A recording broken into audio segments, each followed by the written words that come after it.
मैं सोनाक्षी शर्मा, मैं सूरज देव प्रसाद। सभागार में उपस्थित हमारी आज की संगोष्ठी के मुख्य अतिथि श्री सुमन डोगरा जी, हमारे संगोष्ठी के मुख्य वक्ता डॉक्टर मनोज कुमार श्रीवास्तव जी, डॉक्टर प्रशांत कुमार जी, निदेशक Tilak school of mass communication, doctor Reema Varshney, director Vidya institute of fashion technology, doctor Mamta Bhatia ma'am, HOD department of journalism and mass communication, व सभी छात्र छात्राओं का स्वागत करती हूँ। आज हम पत्रकारिता के भीष्म पितामह श्री बाबूराव विष्णु पराड़कर जी की जयंती मनाने के लिए उपस्थित हुए हैं। सर्वप्रथम बाबूराव विष्णु पराड़कर जी को श्रद्धासुमन अर्पित करते हुए सत नमन। श्री बाबूराव विष्णु पराड़कर जी की जयंती पर पत्रकारिता और जनसंचार विभाग, विद्यानगर पार्क एवं विश्व संवाद केंद्र की ओर से वर्तमान हिंदी पत्रकारिता में मौलिकता विषय पर एक संगोष्ठी आयोजित कर रहे हैं। आप सभी का एक बार पुनः इस संगोष्ठी में हार्दिक स्वागत करते हैं। अब मैं सभी गणमान्यों से अनुरोध करूंगी कि मैं सरस्वती के समक्ष दीप प्रज्वलित कर कार्यक्रम का शुभारंभ करूं।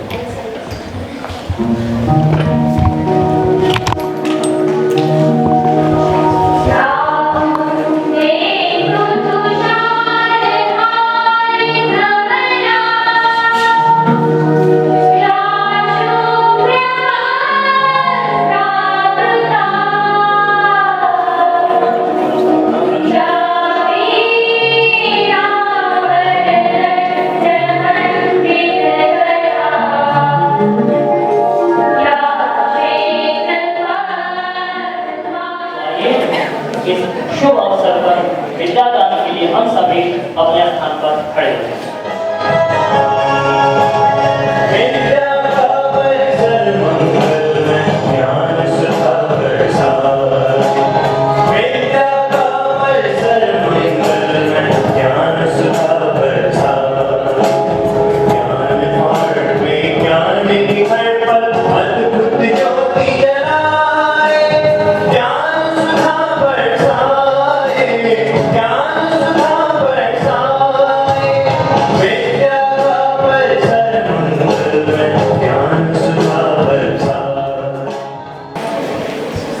ना ऐसा नहीं तो केवल उनके लिए एग्जाम कैटेगरी,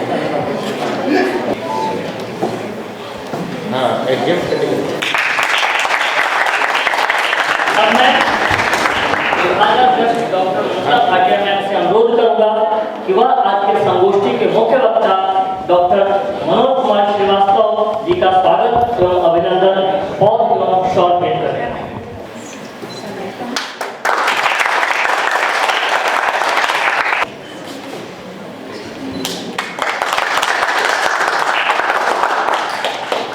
अब मैं पुनः विभाग निदेशिका से अनुरोध करूंगी कि मैं Tilak school of mass communication के निदेशक डॉक्टर प्रशांत कुमार जी को बहुत भेंट कर उनका भी स्वागत करें, अभिवादन करें।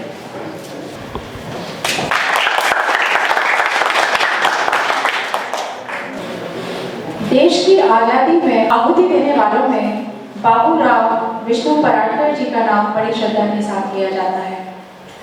आज हम सभी यहाँ निर्भीक पत्रकार, साहित्यकार और हिंदी से भी पराड़कर जी की जयंती मनाने के लिए उपस्थित हुए हैं। इस मौके पर मैं सर्वप्रथम बाबूराव विष्णु पराड़कर जी को श्रद्धासुमन अर्पित करते हुए शत नमन करती हूँ। कार्यक्रम में उपस्थित मुख्य अतिथि श्री सुमन कुमार जी, मुख्य वक्ता associate professor doctor Manoj Shrivastava ji, Tilak school of mass communication Chaudhary Charan Singh विश्वविद्यालय के निदेशक प्रोफेसर डॉक्टर प्रशांत कुमार जी, राष्ट्रदेव के संपादक श्री अजय मेहता जी जो आज किन्हीं कारणवश नहीं हमारे साथ हैं, प्राण प्रचार प्रमुख श्री सुरेंद्र सिंह जी जो भी अपने स्वास्थ्य के कुछ कारणों की वजह से आज हमारे साथ नहीं हैं, वह अन्य सभी महानुभावों का मैं विद्या नॉलेज पार्क परिसर में हार्दिक स्वागत करती हूँ। कहते हैं कि जब तोप मुकाबिल हो तो अखबार निकालो, और मैंने भी कहीं पढ़ा है कि pen is mightier than sword। इस कहावत को सही मायने में पराडकर जी ने ही चरितार्थ किया और अंग्रेजों के खिलाफ अखबार निकालकर हथियार की तरह उसका उपयोग किया। उनके पद चिन्हों पर चलना हम सबकी नैतिक जिम्मेदारी है। उसी जिम्मेदारी का निर्वहन करते हुए आज ये कार्यक्रम रखा गया है। मैं आशा करती हूँ कि इस कार्यक्रम से सभी छात्र छात्राएं एवं युवा पीढ़ी लाभान्वित होगी और उनके आदर्शों पर चलकर देश और समाज को नई ऊंचाइयों पर ले जाएगी। एक बार पुनः सभी अतिथियों का, सभी विद्यार्थियों का इस प्रांगण में स्वागत। धन्यवाद। जैसा कि हम सभी जानते हैं, 16 नवंबर को बाबूराव विष्णु पराडकर जी की जयंती होती है। हमारे विभाग ने पराडकर जी की जीवन पर एक संक्षिप्त डॉक्यूमेंट्री तैयार की है। तो आइए इस डॉक्यूमेंट्री के माध्यम से हम उनका जीवन परिचय कराएं और उन्हें श्रद्धांजलि अर्पित करें। आधुनिक काल में अर्थशास्त्र का बहुप्रचलित शब्द मुद्रास्फीति, इसी प्रकार लोकतंत्र, नौकरशाही, स्वराज्य, सुराज्य, वातावरण, वायुमंडल, कार्यवाही, अंतरराष्ट्रीय, चालू, परराष्ट्र आदि शब्दों के व्यापक प्रयोग तथा प्रचलन का श्रेय अगर किसी को जाता है तो बाबूराव विष्णु पराडकर जी ही थे। आज साहित्य एवं पत्रकारिता जगत नमन करता है।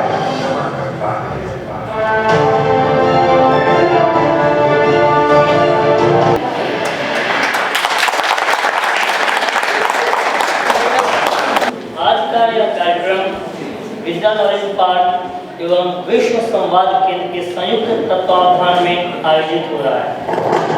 मैं सर्वप्रथम श्री सुमंत डोगरा जी को आमंत्रित करता हूं कि वे मंच पर आएं और विश्व संवाद केंद्र के बारे में विस्तार से जानकारी दें। सुमंत डोगरा जी।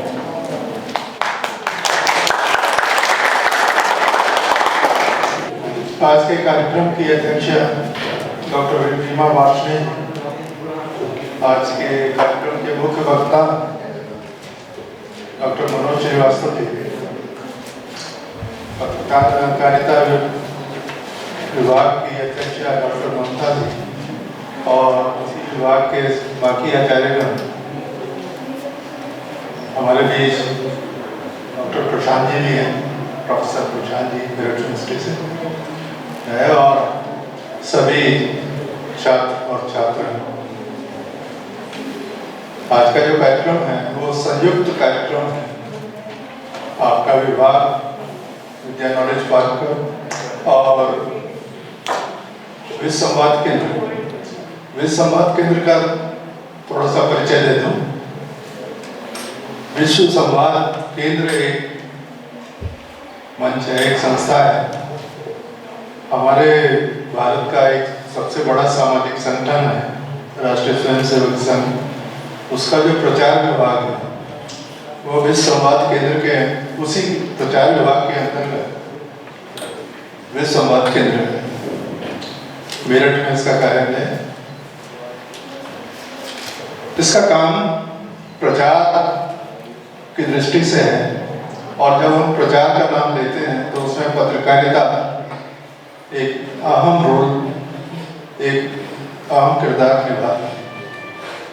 हम लोग इस केंद्र के माध्यम से समय समय पर गोष्ठियां आयोजित करते हैं, अकेले भी करते हैं और संस्थाओं के साथ मिलकर भी करते हैं। उद्देश्य सिर्फ ये है कि हमारे जो पत्रकार हुए हैं, ऐसे महापुरुष या ऐसे महत्वपूर्ण पत्रकार जिन्होंने हमारी भारतीय पत्रकारिता को काफी योगदान दिया है, उनका हम स्मरण करें और साथ ही साथ यह भी करें कि हम उसमें उस परंपरा को कहां तक ले जा सकते। बहुत अच्छी अभी फिल्म दिखाई गई, डॉक्टर पराडकर जी ने बहुत अच्छा काम किया। बहुत उस समय संक्रमण काल था, ट्रांजिशनल पीरियड जिसे कहते हैं, और कम्युनिकेशन की जो विधा थी उस समय या संप्रेषण की जो विधा थी वो अखबार होते थे और इंग्लिश अखबार के बाद हिंदी अखबारों का आना वो एक संक्रमण काल था और उसमें भाषा की, पत्रकारिता वाली भाषा की बड़ी चुनौती थी। अंग्रेजी में शब्द थे लेकिन उसके पर्यायवाची हिंदी में क्या शब्द होंगे, ये बहुत बड़ा काम था। तो उन लोगों ने, हमारे जो पुराने पत्रकारों ने किया, और उसमें क्योंकि पराड़कर जी का सबसे बड़ा सहयोग रहा, तो इसीलिए हम उनको पितामह भी कह रहे हैं, विश्व पितामह हिंदी पत्रकारिता। मैं यहाँ की संस्था को, इस कॉलेज को, यहाँ के विभाग को विश्व संवाद की कोष की तरफ से धन्यवाद देना चाहूँगा कि उन्होंने इस गोष्ठी का हमारे साथ आयोजन किया, और भविष्य में भी यदि ऐसे कोई कार्यक्रम बनेंगे तो हम आपको सहयोग लेते रहेंगे और आप हमें देते रहेंगे, ऐसी हम आशा करते हैं। इतना ही कहकर मैं अपनी को विराम देता हूँ। बहुत धन्यवाद सर। अभी आपने विश्व संवाद केंद्र का परिचय प्राप्त किया। इस आयोजन को करने में विद्यानंद पार्क की अहम भूमिका है, आयोजकों में शामिल है। तो मैं आपको विद्यानंद पार्क के बारे में भी संक्षिप्त जानकारी प्रदान कर रहा हूँ। सीखें, सेवा करें और नेतृत्व करें। इस आदर्श वाक्य को अंगीकार कर विद्यानंद पार्क पश्चिमी उत्तर प्रदेश से एनसीआर का एक अग्रणी शिक्षण संस्थान है, जिसका उद्देश्य विश्व स्तरीय गुणवत्तापूर्ण विद्यार्थियों को तैयार करना है। दिल्ली हरिद्वार राष्ट्रीय राजमार्ग पर स्थित हरे भरे सुरम्य वातावरण में विद्यानंद पार्क का परिसर 75 एकड़ में फैला हुआ है। अत्याधुनिक वास्तुकला से निर्मित परिसर में 3000 से अधिक छात्रों, 500 से अधिक पेशेवर शिक्षण और गैर शिक्षण कर्मचारियों के साथ सन 2006 से विद्या शिक्षा के क्षेत्र में निरंतर सर्वश्रेष्ठ प्रदर्शन करते हुए विकासमान है। विद्या एक महाविद्यालय की सांस्कृतिक मूल्यों, विश्वासों और दृष्टिकोणों की एक साझा प्रणाली है, जो विद्यार्थियों के व्यवहार को आकार प्रदान करती है और उनके सपनों को साकार करती है। विद्यार्थियों के सर्वांगीण विकास हेतु संस्थान के चेयरमैन श्री प्रदीप जैन जी एवं प्रबंध निदेशक श्री विशाल जैन जी के निर्देशन में व्यक्तित्व विकास से जुड़े नित नए कार्यक्रमों का आयोजन होता रहता है। इसी क्रम में आज हमारा सौभाग्य है कि हम इस महान पत्रकार, समाज सेवी और साहित्यकार बाबूराव विष्णु पराड़कर जी की जयंती का आयोजन कर रहे हैं, जिससे हमारे छात्र छात्राएं लाभान्वित होंगे और उनके बताए आदर्शों का अनुसरण करते हुए देश, समाज और अपने जीवन को नई ऊंचाइयों तक पहुंचाएंगे। अब मैं कार्यक्रम में मुख्य जो विषय हमारी संगोष्ठी है, वर्तमान हिंदी पत्रकारिता में मौलिकता, इस विषय को प्रस्तुत करने के लिए अपने मुख्य वक्ता डॉक्टर मनोज कुमार श्रीवास्तव जी का हार्दिक स्वागत करता हूं कि सर मंच पे आए और अपने विषय को रखें। डॉक्टर मनोज कुमार।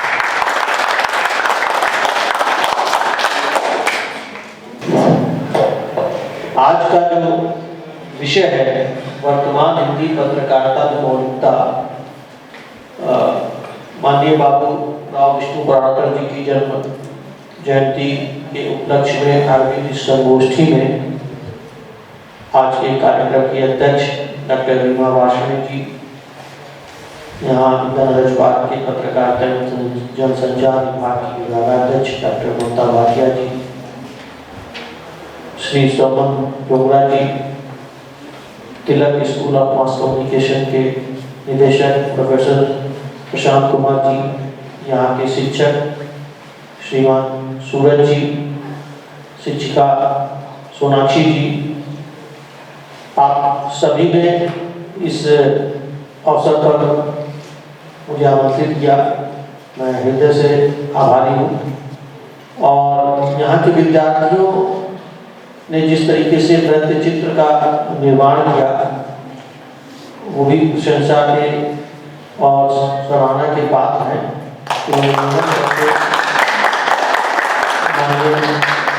बाबूराव विष्णु पराड़कर जी के जीवन चरित्र के ऊपर एक अच्छा सा नृत्य चित्र बनाया और ये काफ़ी सराहनीय प्रयास रहा इनका।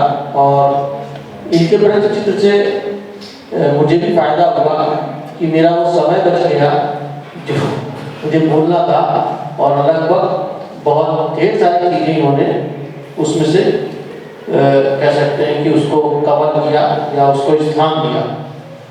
प्रणता जी जो थे उनका भी पत्रकारिता के साथ ही साथ क्रांतिकारी जो दल थे उनके साथ भी उनका संबंध था। तो जो 5 सितंबर 1905 को 1925 को जो 20 को जो ये आपका आज समाचार पत्र निकला, तो इसमें इन्होंने आज के नाम का औचित्य देखिए कितने अच्छे तरीके से प्रकट किया कि इसका नाम आज क्यों पड़ा। ये आप सभी के लिए एक उदाहरण है कि आप जब भी कोई नया काम करेंगे तो आप बताएंगे कि इसका औचित्य क्या है, इसको हम क्यों करने जा रहे हैं, और वो जितने अच्छे ढंग से आप व्यक्त करेंगे उतने ही आप प्रशंसा के और सफलता के पात्र होंगे। इसमें उन्होंने लिखा, जब कोई नया संसार में प्रवेश करने का साहस करता है तो ये साधारण नियम है कि वो सर्वप्रथम अपना उद्देश्य बताए और ये दिखलाने का प्रयत्न करे कि वो किसी अभाव को पूर्ण करने आया है। सारांश ये है कि प्रत्येक नए पत्र को क्षमा प्रार्थी के रूप में आना पड़ता है। हम इस परंपरा को तोड़ने की धृष्टता नहीं कर सकते, और आज कृष्ण जयंती के शुभ अवसर पर सर्वसाधारण के सम्मुख उपस्थित होते हुए हमको जो कुछ प्रार्थना करनी है सो करेंगे। प्रथम तो हमने अपना नाम क्यों रखा सो बताना है। तो अब क्या है कि मीडिया का जो विस्तार हुआ, उस विस्तार के साथ साथ जो हमारी जो भाषाई परिवर्तन है वो भी देखने को मिले। महावीर प्रसाद द्विवेदी की पत्रिका निकलती थी सरस्वती, उसमें भाषा मौलिकता और सामग्री का अनुपम समन्वय देखने को मिलता था। मतलब उस सरस्वती में जिसकी रचना एक बार छप जाती थी तो अपने आप उसको प्रसिद्धि मिल जाती थी, वहां पर किसी भी प्रकार की छूट नहीं थी। वो आचार्य जो महावीर प्रसाद द्विवेदी थे वो खुद ही लोगों को मतलब इतने अनुशासन किए थे कि कोई भी सस्ती या आप कह लीजिए स्तर की रचना उसमें प्रकाशित ही नहीं हो सकती। लेकिन आज वैसे अनुशासन देखने को नहीं मिलता। अभी जैसे मैडम ने भी चर्चा की कि आज हम आ गए इंग्लिश के दौर में, हिंदी और अंग्रेजी मिलके इंग्लिश हो गया, और जो सनसनीखेज प्रस्तुतिकरण है उसमें भाषा में आक्रामकता का दिखाई देता है, और हिंदी की जो मौलिकता है उसकी सुंदरता, सरलता, सहजता के लिए एक खतरा बनता जा रहा है। क्यों? क्योंकि जो अर्थ समर्पण का है, हिंदी में जो अर्थ समर्पण शब्द का है वो सरेंडर का नहीं हो सकता। वो गलत नेगेटिव है। हाँ, सरेंडर नेगेटिव है और समर्पण जो है वो पॉजिटिव है ना। तो अब ये जो अगर अर्थ नहीं पता है तो वहां बड़ा गलत हो जाएगा, आप अर्थ का अनर्थ हो जाएगा। तो इस पर हमें जो चिंतन मनन का ये विषय है, और आज समाचार पत्रों में आप देखिए कि इनका खूब धड़ल्ले से प्रयोग हो रहा। अभी एक समाचार पत्र छपता है, तो अभी मैं भाई साहब से बता भी रहा था कि मैं रात उनके संपादक से बात कर रहा था, तो उन्होंने खुद ही बताया, देखिए मैं बताता हूँ, मैंने कुछ नोट किया था कि बोले हम अपने समाचार पत्र में साक्षात्कार की जगह इंटरव्यू लिखते हैं। संज्ञान लेना है के स्थान पर हम कंसिडरेशन लिखते हैं या कंसिडर लिखते हैं, विवरण के स्थान पर डिस्क्रिप्शन लिखते हैं। अब आप ये बताइए कि साहब अब वो जो बच्चा ये पढ़ रहा हो वो हिंदी के जो शब्द हैं वो कहाँ से जानेगा, और उसके बाद आप देखिए जो प्रातिनिधिक शब्द है वो उसकी जगह FIR ही की जाती है। वारंट के लिए हम अभी भी हिंदी शब्द नहीं बना पाए, या हिंदी शब्द हम बना देंगे तो अनुवाद कर देंगे, और अनुवाद ऐसा कर देंगे कि जो बड़ों के समझ में ना आ सके। ट्रेन का हम एक अच्छा शब्द ट्रेन के लिए नहीं ला पाए, हम ले आए लौपथ गामिनी, और लौपथ गामिनी जो बोलेगा तो वो हंसी का पात्र बन जाता है। तो हम ऐसे शब्दों की रचना नहीं कर पा रहे हैं। तो और जैसा कि आपने अभी कहा है कि आपका जो है विद्या का कि सीखें, सेवा करें, नेतृत्व प्रदान करें, तो ये तीनों चीज़ें तभी आएंगी जब आप में सीखने की प्रवृत्ति होगी, और सीखने की प्रवृत्ति होगी तो आप पढ़ेंगे और सुधार करेंगे। और हमारी शुभकामना है कि आप सुधार करिए, सीखिए और जीवन में अपने लक्ष्य को प्राप्त करिए। इन्हीं शुभकामनाओं के साथ मैं अपनी वाणी को विराम देता हूँ।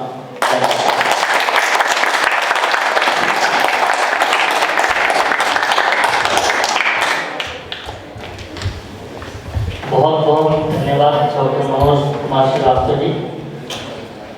अब मैं Tilak school of mass communication Chaudhary Charan Singh विश्वविद्यालय के प्रोफेसर डॉक्टर प्रशांत कुमार जी से निवेदन करूँगा कि वे विद्यार्थियों को अपने उद्बोधन से आशीर्वाद कराएं।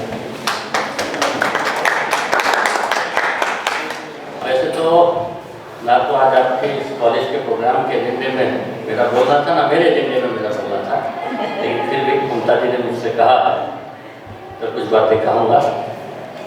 आज के इस बहुत ही महत्वपूर्ण कार्यक्रम में उपस्थित, इसलिए लगभग सवा घंटे से हम लोग यहाँ बैठे हैं। इस कार्यक्रम की अध्यक्षता कर रही आदरणीय प्रोफेसर रीमा वाजपेयी जी, डॉक्टर मनोज श्रीवास्तव जी, श्रीमान सुमंत डोगरा जी, ममता जी, सोनाक्षी जी, और इस कार्यक्रम का संचालन कर रहे हमारे मित्र सूरज जी, प्यारे विद्यार्थियों। विषय पर तो बातचीत लगभग हो ही गई है सभी। मैं कुछ अलग बात करना चाहता हूँ आप लोगों से। एक छोटी सी कहानी सुनाता हूँ क्योंकि समय बहुत हो गया। जिनके पीछे कार लगा होता है ना, अक्सर मैं इस कहानी को सुनाता हूँ अपने जब इंडक्शन प्रोग्राम भी होता है बच्चों का।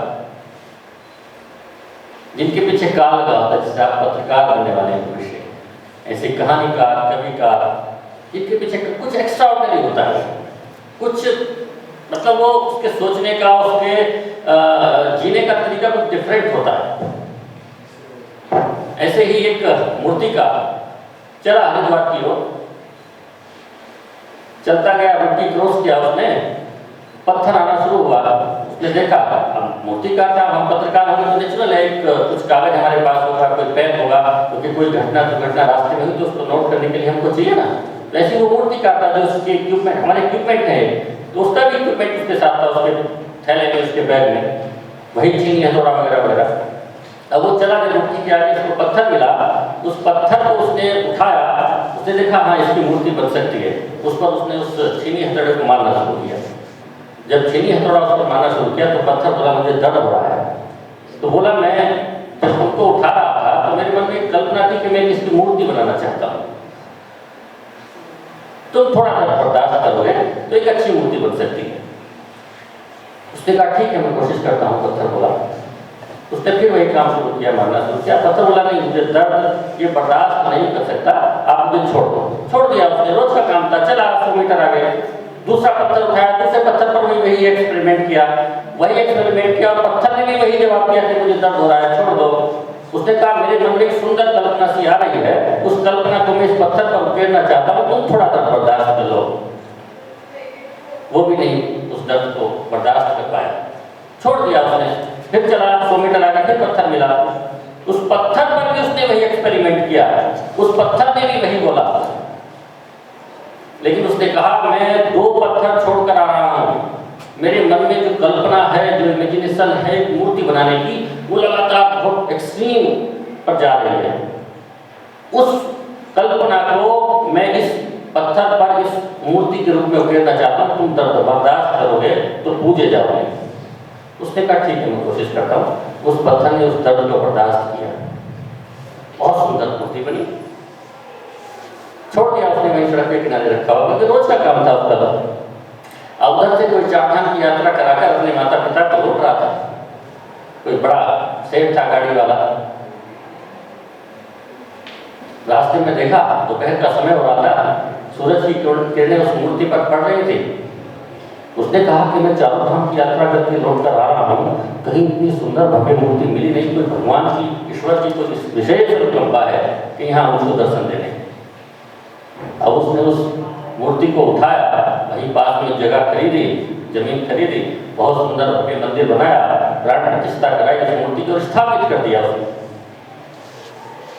स्थापित कर दिया, सुंदर मंदिर था। तो लोग आने लगे, देखने, दर्शन करने लगे, गाड़ियों की लाइन लगने लगी। तो वहीं जो 100 मीटर और 200 मीटर दूर वो 2 पत्थर थे जो दर्द बर्दाश्त नहीं कर सके थे, वो क्या बोले, काश वो दर्द बर्दाश्त कर पाए। तो मुझे लगता है कि ये प्रोफेसर जो है ना हमारा, ये सामान्य प्रोफेसर नहीं। पराशर जी के बारे में कितनी सारी बातें से न जाने कितने लोग उस समय हुए हैं। गणेश चंद्र विद्यार्थी से लेकर नाथूलाल चतुर्वेदी, बाल गंगाधर, तो ऐसे तमाम लोग उस समय कितने कष्टों से कुछ चीज़ों को निकाल कर आए। हम उस परंपरा के वाहक हैं, उस परंपरा को हमको बढ़ाना है आगे। ये ध्यान में अगर हमारे आएगा तो मुझे लगता है निश्चित रूप से आपका जो संस्थान है, मैं अपने विश्वविद्यालय से लगभग 29 कॉलेजेस एफिलिएटेड हैं जिनमें जर्नलिज्म चलता है। वैसे तो 1100 कॉलेज हैं, लेकिन 29 कॉलेज हैं। तो मुझे अभी तक तो मैं लगभग सभी में गया हूँ, 2 ही संस्थान मुझे अच्छे लगे। और इसमें मैं मंच से कह रहा हूँ, ऐसे नहीं कह रहा हूँ कोई बात, आपके कॉलेज को खुश करने के लिए नहीं कह रहा हूँ।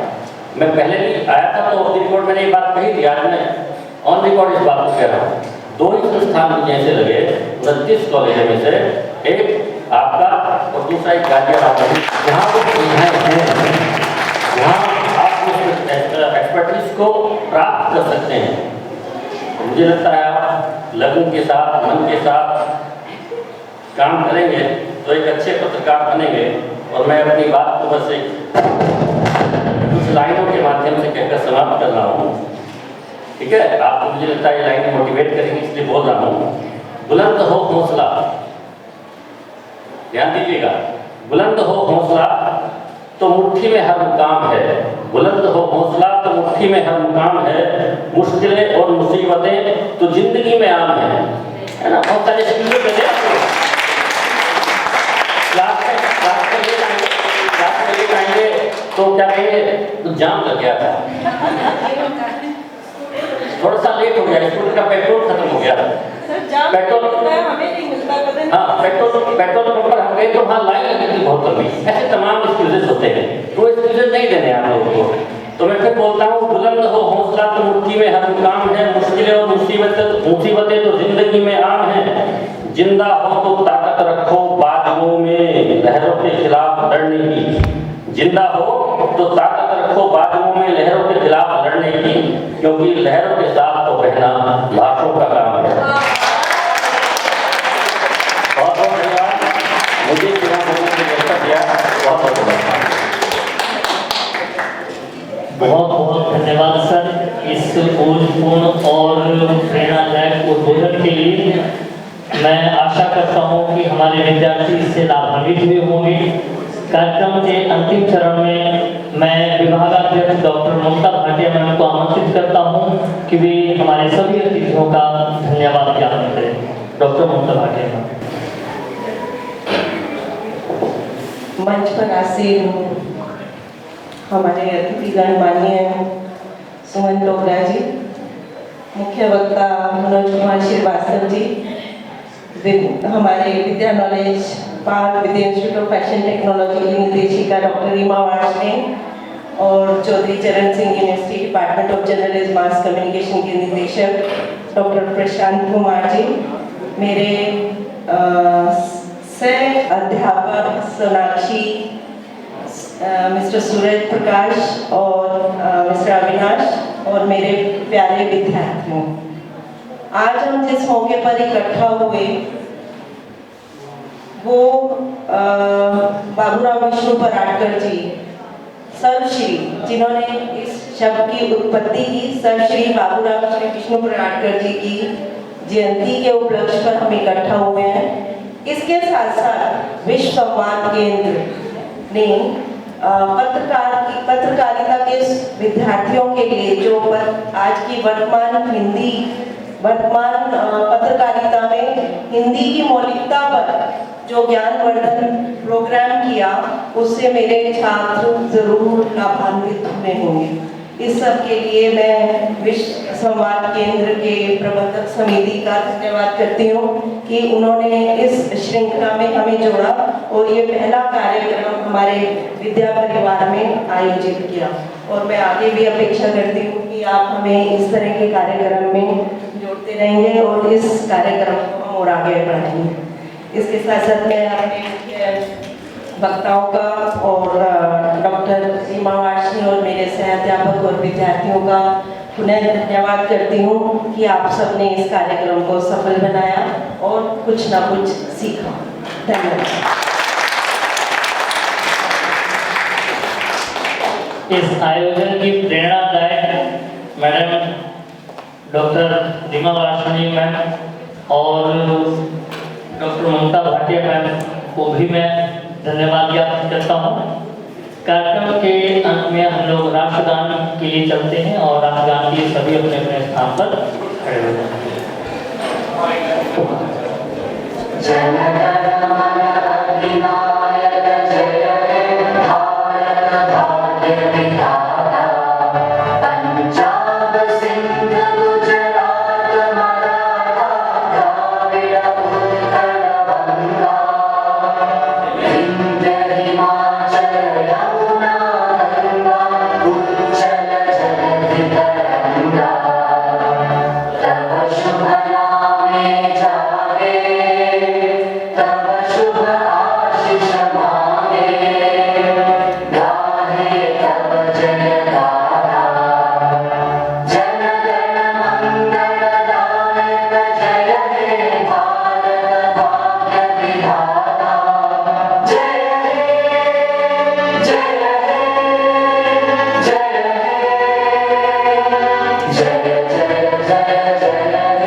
धन्यवाद सभी।